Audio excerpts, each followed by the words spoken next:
परिवर्तन आ गया। जीवन में परिवर्तन लाने के लिए सत्संग रूपी गंगा में स्नान करना पड़ता है।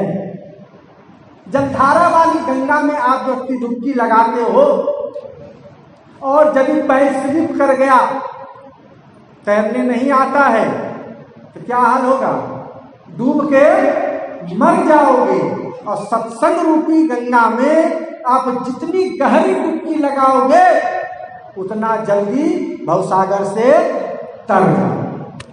भवसागर से तरने का ये नौका है, नाव है, जहाज है।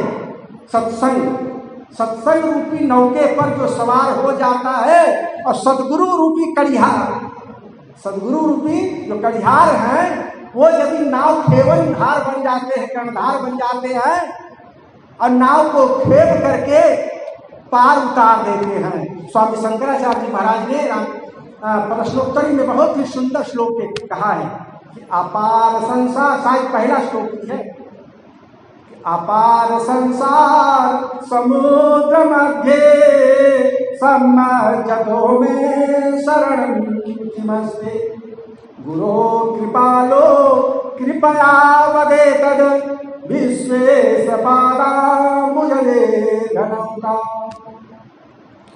कहे गुरुदेव, ये अपार संसार समुद्र मध्य, ये जो विशाल संसार समुद्र है, संसार सागर है, ये भवसागर है। इस भवसागर से पार उतरने का क्या उपाय है गुरुदेव, बताने की कृपा करें।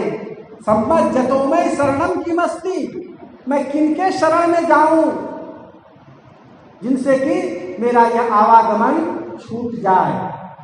पुनरपि जन्म पुनरपि मरणम पुनरपि अग्नि जठरे शयनम, जो बार बार जन्म लेना पड़ता है, बार बार मरना पड़ता है, बार बार माता के गर्भ में आकर के गर्भ की पीड़ा को सहना पड़ता है, इससे सदा सदा के लिए मुक्त मैं कैसे हो जाऊं हे गुरुदेव, बताने की कृपा करें। सम्मज्जतो में शरणम किमस्ति गुरो कृपालो कृपया वदेतद् का विश्वेश पादाम्बुजले घनौका।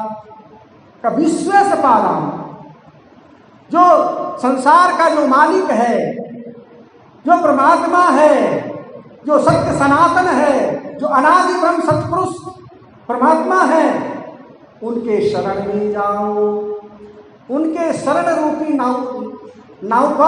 नौका पर तुम सवार हो जाओ, इससे पार हो जाओगे। लेकिन पार होना तो चाहते हो, लेकिन नाव पर सवार नहीं होना चाहते हो। इच्छा तो करते हो। सदगुरु कबीर साहब ने ने कहा, इच्छा करी भव सागरे, अरे वो ही तरामय धार, कहीं कबीर हरि शरण गहो को पूर्वक्ष विस्तार। इच्छा करी भव सागरे, वो ही तरामधार।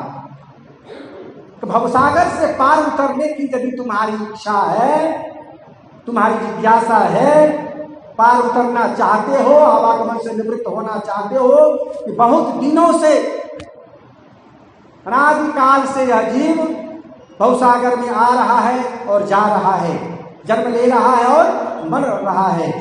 ये आवागमन रूपी भवसागर से यदि पार होना है तो वो ही तरामय धार का राम का आधार ले लो। राम का आधार ले लो। राम मतलब परमात्मा का, जो वहां विश्वेश कहा उसी को यहाँ राम कहा, उसी को हरि कहा। जो परम सत्य है, उसी परम सत्य को सभी मतपन संप्रदाय वाले लोग अलग अलग नामों से कहा। किसी ने राम कहा, किसी ने हरि कहा, किसी ने कृष्ण कहा। जिनको जो नाम रुचा, जिनको जो स्वरूप रुचा, क्योंकि उनका तो कोई रूप है नहीं। जो परम सत्य है उसका कोई रूप है नहीं, कोई नाम उनका नहीं है, रूप रेख जय है नहीं। कबीर साहब ने बीजक में कहा कि रूप रेख जय है नहीं, अधर धरो नहीं देह, गगन मंडल के बीच में देखो पुरुष विदेह। रूप रेख उनका नहीं है, नाम नहीं है, निरक्षर है। लेकिन निरक्षर की उपासना करनी है, निरक्षर की उपासना करनी है, उनका पूजन करना है, उनका ध्यान करना है, भजन करना है, सुमरन करना है, ये विचलित मन, चंचल मन, इनको हमको एकत्रित करना है, एकाग्र करना है, तो उसके लिए कोई आधार चाहिए। बिना आधार का नहीं हो सकता है। तो आधार के लिए कोई ना कोई रूप की कल्पना करते हैं, किसी न किसी नाम की कल्पना करते हैं। तो उस परम सत्य का हम लोग कबीरपंथी लोग सदगुरु कबीर साहब के रूप की कल्पना करते हैं कि परम सत्य जो सनातन परमात्मा है वो कैसे होंगे, कैसे हैं। तो सदगुरु कबीर साहब जो सभी देख रहे हैं इस रूप में है। उनका नाम क्या है? तो सतपुरुष है।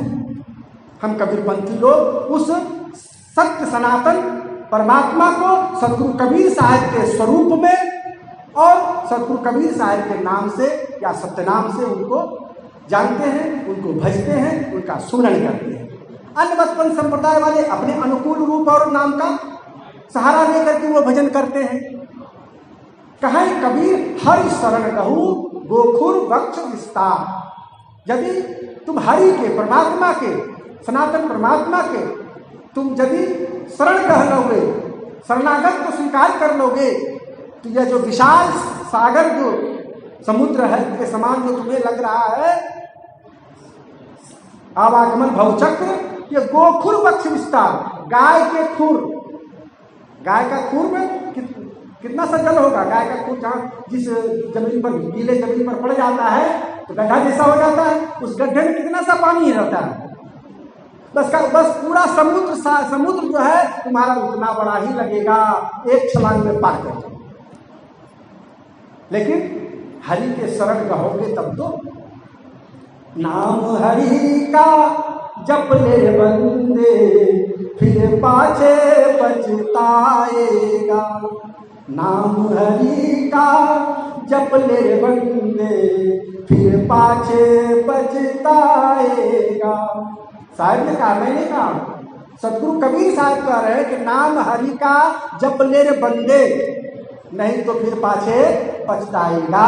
उस हरि, उस परमात्मा जो सनातन, सत्य सनातन जो परमात्मा, जिसको हम कबीरपंथी लोग सदगुरु कबीर साहब के रूप में स्वीकार किए हैं, तो सदगुरु कबीर साहब के नाम रूप का सुमरन कर लो, भजन कर लो। यदि सुमरन भजन नहीं करोगे तो पछताना पड़ेगा।